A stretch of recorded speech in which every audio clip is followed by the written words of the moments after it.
Okay, guys, welcome back to All Nerd Everything. I am Craig, and if you're new to my page, I discuss all things movies, TV shows, comic books, wrestling, etc., etc.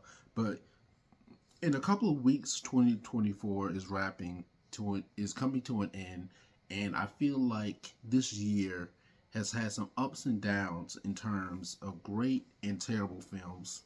In films I was excited about, I was disappointed about. In films I was excited about that met my expectations. And I can't see wait to see what 2025 has to offer in terms of films and just new TV series or new seasons to ongoing TV series. But with that being said, I wanted to give my list of top 5 films that met my expectations and top 5 films I was disappointed by. Now, starting with the negatives, number 5, Kingdom of the Planet of the Apes. I've already discussed this before. I was highly disappointed by this. The first act of the film is great. It starts off as a revenge story with our new protagonist, Noah, Noah, who is looking to avenge his clan after his clan is attacked, and he's pretty much one of the few survivors left. Spoiler alert! I'm sorry if you guys haven't seen the film, but go back, go go and watch the film, and then come back to this video. But I was just very disappointed in it because it seemed like they were trying to tell two stories at once. And the first act, like I said, is a revenge story, and then the major villain in the revenge act portion takes takes a backseat to Proximus Caesar, and I didn't like the retreading of previous storylines of the whole humans are bad, apes are good, apes are your family thing that we have to go that they previously did in the other Planet of the Apes films with Caesar, and adding the human character Nova May. I absolutely despised her character, and her and Proximus Caesar are the same, except the difference is at least Proximus Caesar was honest about his intentions. Now, I'm not saying they were right. However, at least he didn't lie to Noah about what his intentions were. So yeah, that's my number 5. Number 4, I'm going to go with Twisters. Now, I only saw this because of Glenn Powell, of course. I mean, and I was let down, in not because the movie was bad. It's just that it seemed like not only was Daisy Edgar Jones' character, Kate, I felt like she was just an unlikable character. Go if you haven't watched the movie, watch it. And because I don't want to spoil anything, I do love the cinematography. The VFX is great. I love the soundtrack. But and Tyler Owens, his Wrangler crew is pretty great, and they have great chemistry together. But Daisy Edgar Jones and Glenn Powell don't have chemistry as romantic love interests. I felt like their characters just could have been friends in the story. And initially, when I heard they cut the kiss scene out, I was disappointed. But when I saw the film, I was like, you know what? I'm not bothered by it anymore. And Kate, like I said, Kate's just a very unlikable character at all. I hate when in movies or TV shows when a shitty character does something that's shitty, but and when they're called out on it, then then their friend or their family member apologizes to them instead of the other way around. I absolutely hate that, and I just don't like the idea of disrupting or a tornado, like conquering your fears thing. And I feel like it takes away the the essence of what made the original Twister great, was making it a, a monster, making it feel like a like a character.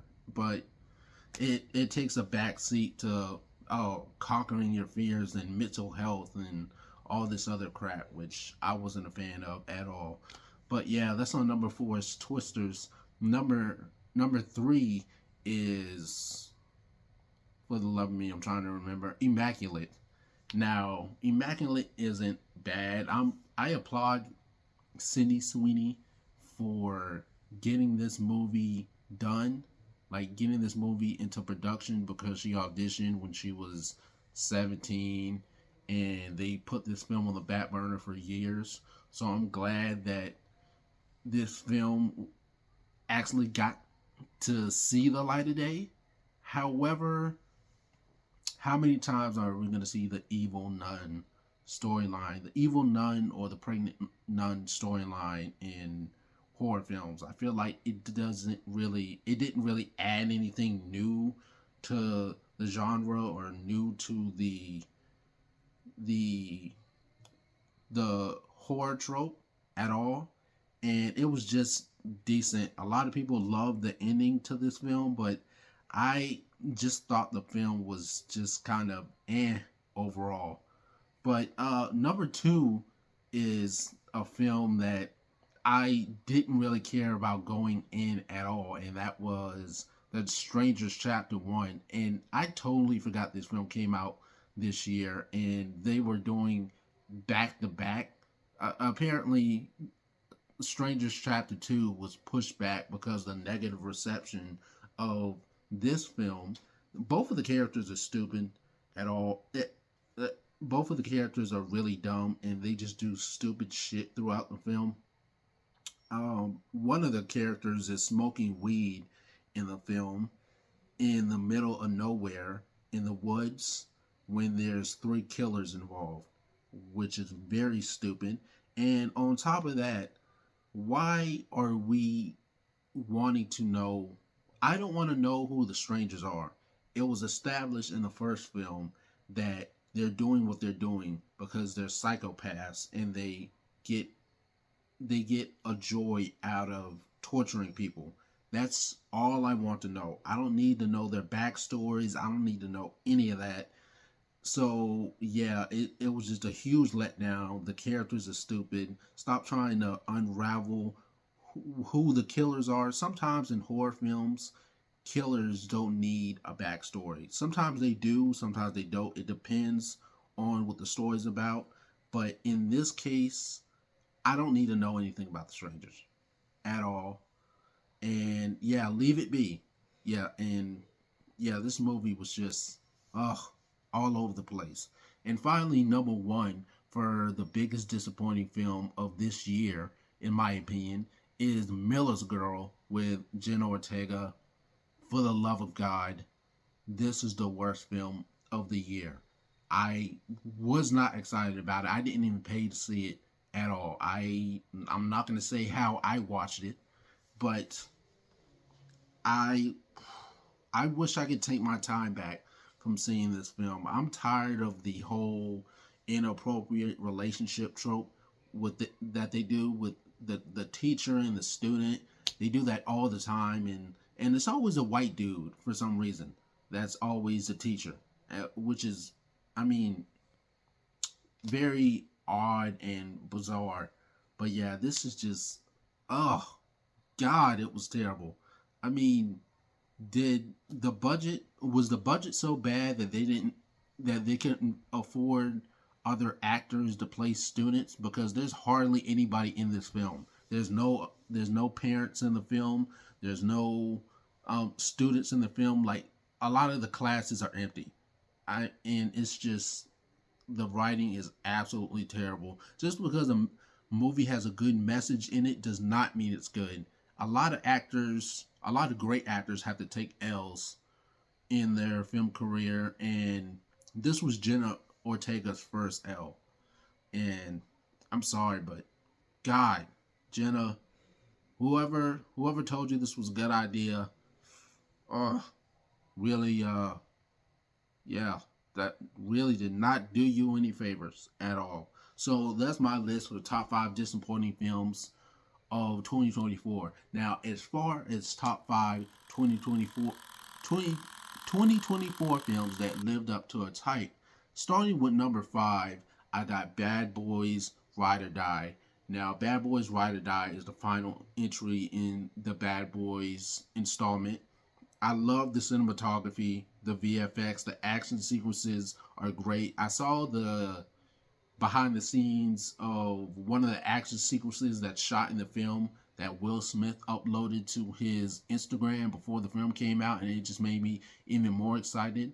And oh my god, that Reggie scene had my whole theater clapping. That scene was so freaking badass, and to see his character development from the second film to this film was so great. And once again, Will and Martin still have amazing chemistry together. Yes, Bad Boys Ride or Die. Absolutely love it. Number 4, I got Civil War. Now, some people were saying that they were disappointed by this film, mainly because they didn't get a lot of key back, a lot of backstory pertaining to what the war was about and what was going on and behind the presidency. But I mean, yeah, I understand some people's gripe with that. However, I still thoroughly enjoyed the film. The sound editing, the cinematography, the first person point of view shots in this film are actually very, very captivating to make the viewer feel like they're actually a photographer, like they're actually on the crime scene. And this film is absolutely great. And Jesse Plemons, I can't remember his name. Jesse, he just made me feel really uncomfortable with his scene as that very bigoted, racist military dude. It was just cringe all over. I love watching it, but I hate watching it at the same time. So yes, my number 4 is is Civil War. Number 3, I got The Wild Robot. I knew this film was going to be good just based on the trailer. And this film made me feel like a kid again in terms of how I felt emotionally. The animation is great, voice cast is great, love the score, the the soundtrack, and the emotions I felt from this film. Oh my god, I felt like I was about to cry, dog. I mean, this was so great. It, like I said, it hit so many, tugged so many emotional strings for me. It's it jumped up in my top 10 immediately after I watched the film. So yes, my number 3 is The Wild Robot. My number 2 is a film that I don't think a lot of people gave a lot of consideration to, and that's mainly because of poor marketing, and that is Transformers 1. Now, Transformers 1, when everyone saw that initial teaser trailer, everyone was thinking, man, what is this bullshit? What the hell is this? Another Transformers movie? But not only were we completely wrong, my brother saw this film, and then he was so amped up about it and happy and excited that the film was good. He told me about it and was like, "Hey, I'm watching this movie a second time, but you're coming with me." And god damn, this movie is, oh my god, it was everything that I was not expecting at all, and that is the biggest compliment. And the only downside was the very poor marketing surrounding this film. The marketing did not do it any favor any favors, because the marketing was geared to make it seem like it was geared towards a a kids audience. Like they wanted the OG Transformers fans to take their kids to go see the film. But this film is actually a lot darker than some people give it credit for if you actually watch the film. And it, just like The Wild Robot, jumped up in my top 10 immediately. It's damn near 5 stars for me. I'm gonna have to rewatch this film because I love it so much. Hopefully, we can get a sequel. I hope we do because the marketing, oh my god, the marketing sucked, and we gotta run it back. And next time, hopefully they can promote this film a lot better so we can get more eyes on it. And finally, for my number one film that lived up to expectations was Smile 2. Smile 2. Oh my god. I'm trying to get more into horror, and oh my god, Smile 2 was exceptional. From the cinematography, the practical effects, the opening scene, the score is creepy. I feel like there's a lot more jump scares. Naomi Scott gives one of the best performances she's ever had, and this film scared the living shit out of me, and I love it. I can't wait to pre-order this film on physical media. And yes, I love the themes that it tackles. It's the same premise as the first Mile, but I feel like it has the scares are more intense. I feel like it has a better lead with Naomi Scott. And also, oh, and I didn't talk about this, the costume design for Naomi Scott's character, Sky Riley. In Naomi Scott, she plays a pop star. The costume design for her was so freaking spectacular. I loved it. It made me feel like I was looking at an actual performance that like an award show whenever she was practicing for her world tour. But in the theme that it tackles is, substance abuse and just peer pressure of being under the spotlight. So yeah, that's my list of 10 films. 5 films that disappointed me and 5 that lived up to my expectations. But let me know what you guys think. Is there any films that I left out that I should put it on the list? I can't wait to discuss my top 10 disappointing films and my top 10 best films of the year. But let me know you guys' thoughts. Until then, don't forget to like, comment, share, subscribe, and I'll see you guys in my next video. Happy holidays.